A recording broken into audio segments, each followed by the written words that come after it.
Avez-vous déjà fait ce que l'on appelle un rêve prémonitoire? Un rêve étrange qui vous fait entrevoir en un éclair un pan de votre avenir. Certains parlent dans ce cas de voyance, de transmission de pensée, d'expérience indicible. Je suis peu sensible pour ma part aux phénomènes irrationnels. Cependant, l'histoire qui nous occupe maintenant m'a profondément troublé, car elle m'a été racontée de vive voix par l'un de ses protagonistes.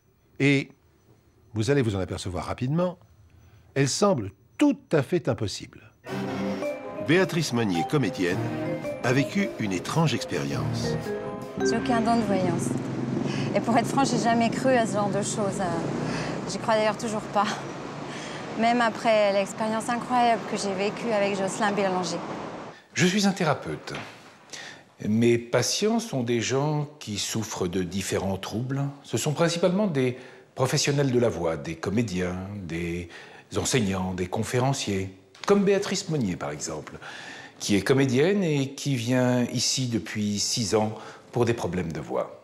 Je fais partie d'une troupe de théâtre, je fais aussi pas mal de radio, et puis des doublages de films, ce qu'on appelle la synchro. Et tout ça, c'est assez fatigant, surtout quand on est sur scène tous les soirs. Et vous savez, une voix, ça se soigne. Ma technique emprunte beaucoup à l'hypnose.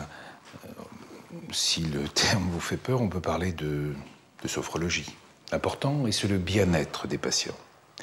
Je les installe dans un fauteuil confortable et le but est de parvenir à la détente, à la décontraction totale de tous les muscles. En moins de 3 semaines, il m'avait rendu capable de tenir ma voix sur n'importe quel texte. J'aurais pu arrêter les séances à ce moment-là, mais plus je travaillais avec lui, plus je découvrais de possibilités, de nuances dans l'interprétation. C'était passionnant. Quand la chose est arrivée, je le voyais depuis plus d'1 an et nous avions fait déjà une 15aine de séances dans ce genre. Béatrice Monnier est toujours venue 1 fois par semaine, le vendredi à 14 h. La séance en question, celle au cours de laquelle le phénomène s'est passé, c'est inscrit là. C'était un 31 août, il y a quelques années. À cette période-là, en revanche, ça allait beaucoup mieux. Mon agent m'avait même trouvé un beau rôle dans un long métrage. Comme d'habitude, M. Bélanger m'a demandé de m'allonger. Je me souviens que ce jour-là, j'ai décollé très vite. Enfin, je veux dire que j'ai lâché prise rapidement, ce qui n'était pas vraiment le cas lors des premières séances. En fait, c'est un travail très précis. J'induis un état de conscience modifié. Ce n'est ni un état de veille normale, ni un état de sommeil. Surtout pas de sommeil, du reste, parce que un patient, quand il dort, par définition, il ne travaille pas. Or, il s'agit d'un travail. Il faut préciser que moi-même, je participe au travail. Je me laisse... Je sers de guide. Je joue mon rôle de guide. J'aide le patient à décoller, comme dit Béatrice Monnier. Je me laisse aller à un état semblable. Et il arrive souvent qu'il y ait communication entre le patient et moi. La seconde phase de la séance consiste à atterrir. Et d'habitude, quand j'atterris, ma voix est magnifiquement ample et souple et je la maîtrise parfaitement. Mais là, ça s'est pas bien passé du tout. J'ai pas du tout aimé mes sensations. Elle était assise là. J'ai un peu écourté la séance parce que je ne la sentais vraiment pas bien du tout. Moi-même, je me sentais drôle. J'avais vu des images que je n'aimais pas. Parce que je n'en comprenais ni la signification ni les origines. Lors de cette séance d'hypnose, Béatrice va avoir une vision prémonitoire tout à fait exceptionnelle. Elle aperçoit des images qui vont bouleverser le monde.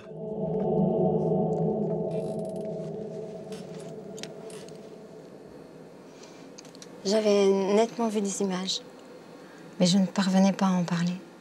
J'avais aucun mot à mettre dessus. C'était exactement comme si j'avais vu un film et que j'étais incapable de le raconter à quelqu'un. Évidemment, c'est exactement le contraire que je recherchais.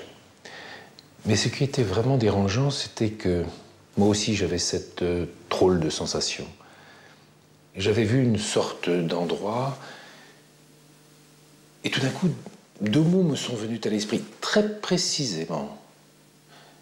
Alors j'ai tenté quelque chose de dangereux, et dont j'assumais le risque. Il m'a dit, je vais vous rendre quelque chose que j'ai reçu tout à l'heure, et qui vous appartient sûrement parce que ce travail, c'est le vôtre.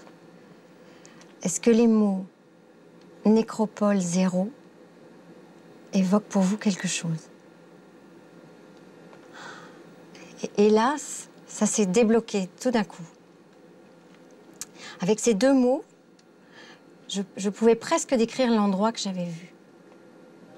Je marchais sur du sable gris. Il y avait des pierres partout, des amas de pierres, des colonnes brisées. Et puis des gens qui marchaient lentement, comme dans un brouillard. Et le tout dans un silence complet. Et il y avait surtout une impression de malheur, de tristesse terrible. Ma première impression, c'était un paysage sous-marin, une cité engloutie. Une nécropole engloutie, puisque c'est le terme qui avait tout déclenché. Je marchais lentement dans ce paysage aquatique et je voyais trouble. Il y avait des particules, du plancton, des algues, des morceaux de coraux en suspension dans l'eau. Puis surtout, c'était ce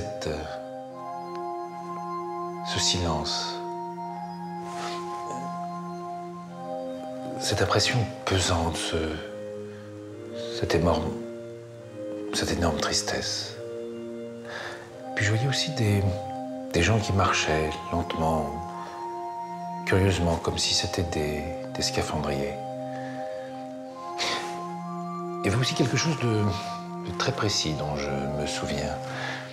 Il y avait une espèce d'arche en pierre à demi effondrée. J'avais vu cette arche, moi aussi. Comme une ogive d'église, mais pas entière. Une arche gothique qui restait debout, uniquement le côté gauche. Et au-dessus de cette arche, il y avait comme une espèce de rosace. Les témoignages recueillis séparément concordent étrangement. Béatrice Monnier et Jocelyn Bélanger ont en effet l'impression d'avoir été transportés au même instant dans un univers dangereux et fantasmagorique, dans un endroit silencieux et empreint d'une immense tristesse. Et cet endroit ne s'apparente pour eux à aucun souvenir réel.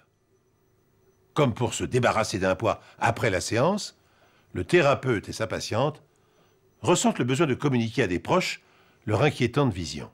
La meilleure amie de Béatrice, Marianne Desmarais, est journaliste. J'ai pas prévu ça du tout. Quand son amie lui raconte son étrange vision, elle prend l'affaire très au sérieux. Et la suite va lui donner raison. Une petite seconde, je reprends mon souffle. Oui. Mon amie Béatrice m'a parlé de cette séance le soir même. Nous avions projeté de nous faire un petit dîner entre filles pour nous raconter nos vacances. Mais Béatrice a téléphoné pour annuler et elle était dans un tel état que je suis allée chez elle. On a parlé jusqu'à 2 heures du matin. Moi, j'ai tout de suite pensé à un rêve prémonitoire. Mais elle m'a répondu que, elle n'avait pas dormi, donc pas rêvé, et que 2, mais ça, je le savais, elle n'était pas du tout branchée paranormale. Mais une chose est sûre, Nécropole 0, elle m'en a bel et bien parlé, fin août. Après le départ de Marianne, j'ai fait un rêve. Un vrai rêve. Terrifiant. Au réveil, j'avais qu'un vague souvenir. Je me souvenais d'un grand poisson blanc. Béatrice m'a téléphoné le samedi matin. Je la sentais tremblante au téléphone. Je lui ai dit, écoute, Moi, j'y connais rien en interprétation des rêves. Ton grand poisson blanc, je sais pas quoi en faire. Mais si ça va pas, appelle donc ton thérapeute. C'est peut-être lié à votre séance de vendredi. J'étais vraiment mal. Je lui ai raconté mon rêve et le poisson blanc. Pour être précise, dans mon rêve, j'étais exactement au même endroit. Et au-dessus de moi, dans ce brouillard de sable, il y avait un grand poisson blanc qui arrivait comme ça. Moi aussi, la nuit précédente, j'avais fait un rêve effroyable. J'étais revenu dans le lieu, dans cette nécropole, et j'avais rencontré un animal similaire. Pour moi, ce n'était pas un poisson, c'était une baleine avec un museau allongé, ou alors un sous-marin avec un nez pointu. Jacques Dantin est un ami de Jocelyn, le thérapeute. Jocelyn ne m'a pas vraiment raconté la séance avec sa patiente. Déontologie oblige. En revanche, le lendemain, le 1er septembre, nous déjeunions avec nos épouses et il m'a demandé si les termes de Nécropole 0 me disaient quelque chose. Ça ne me disait absolument rien. Mais comme il insistait, j'ai promis de faire quelques recherches. C'est ce que j'ai fait et je n'ai absolument rien trouvé, hormis la définition de nécropole dans le dictionnaire.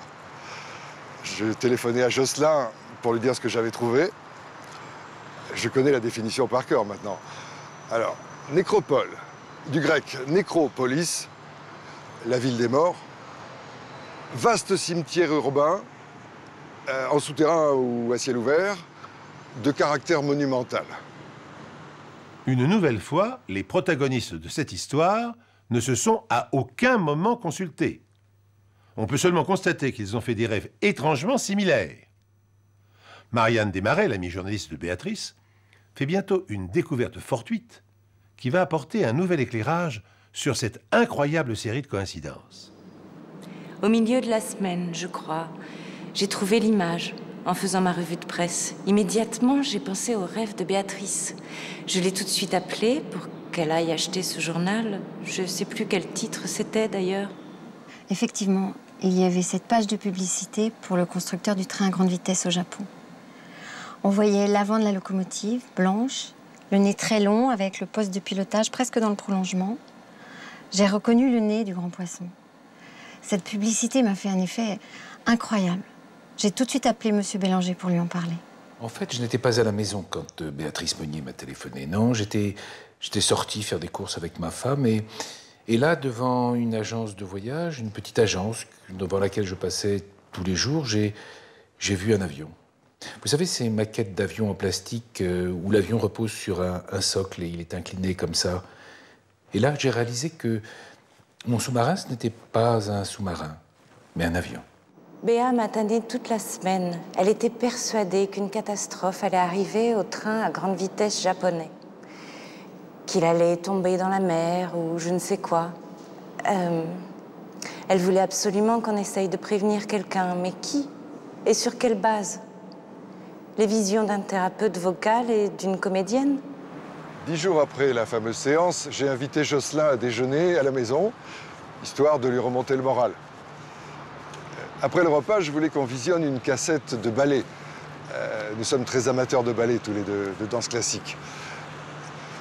J'avais enregistré un ballet à la télévision la semaine, Don Quichotte ou Le Lac des Cygnes, je n'arrive pas à m'en souvenir. Bref, sur le coup de 15 heures, nous sommes montés dans mon bureau. J'ai allumé la télé. Nous étions sur je ne sais plus quelle chaîne quand Jacques avait coupé le son pendant qu'il farfouillait dans ses cassettes. Et c'est alors que nous avons vu l'image. Une image fixe, légèrement tremblotante. Du coin de l'œil, en fouillant la cassette, j'ai cru un film de série B, comme ils en mettent l'après-midi. C'était un plan fixe, une tour au téléobjectif. Il y avait plein de fumée qui sortait parmi les étages. Alors j'ai dit à Jacques, mais c'est New York, c'est pas un film. Il y avait une speakerine américaine qui parlait d'incendie ou de bombe. Et derrière elle, nous avons vu un avion s'écraser contre une tour. Nous venions de voir des avions entraient en collision avec les plus célèbres tours des États-Unis. Nous étions en train d'assister en direct aux attentats du 11 septembre. Le mardi 11 septembre 2001. Souvenez-vous. Il était 15 heures passées de quelques minutes. Comme des millions de téléspectateurs hallucinés, Jocelyn Bélanger et son vieil ami Jacques Dantin regardent, sans parvenir à y croire, la destruction des tours jumelles de New York. Béatrice Monnier, elle, n'a vu les images du cataclysme que plus tard dans la soirée, en sortant d'une séance de répétition au théâtre. Comme tout le monde, je pense, je suis resté collé devant mon téléviseur toute la nuit et même le lendemain. Alors le mercredi, j'ai pris l'initiative d'appeler Béatrice pour lui demander de venir à mon cabinet pour en parler. Et j'ai laissé même le petit téléviseur qu'il y a près du bureau. Nous étions ensemble quand, pour la première fois, les télévisions ont passé les images des premiers secours, des débris. Il y avait de la poussière, il y avait ce silence, il y avait cet immense malheur et c'était ça nos visions. En fait, les scaphandriers, c'était les pompiers new-yorkais. Le tapis de sable gris, l'atmosphère irrespirable, c'était évidemment les images atroces des tours effondrées. L'ogive de pierre brisée, on l'a vu aussi à la télévision. C'était l'église qui était au pied des tours. Vous vous rendez compte? Nous avons vu les attentats du 11 septembre, 10 jours avant qu'il n'ait lieu. Et nous n'avons rien fait. Qu'est-ce qu'on aurait pu faire? Béatrice Monnier et Jocelyn Bélanger apprennent bientôt que les journalistes américains ont baptisé Ground Zero le site du carnage. Lequel, de Béatrice ou de Jocelyn, a-t-il des dons de voyance? Lequel des deux a transmis à l'autre sa vision de mort et de destruction? Lequel a vu le premier dans son rêve Nécropole Zéro? Peut-être ont-ils partagé au même instant la même image prémonitoire? Je laisse toutes ces questions sans réponse à votre appréciation.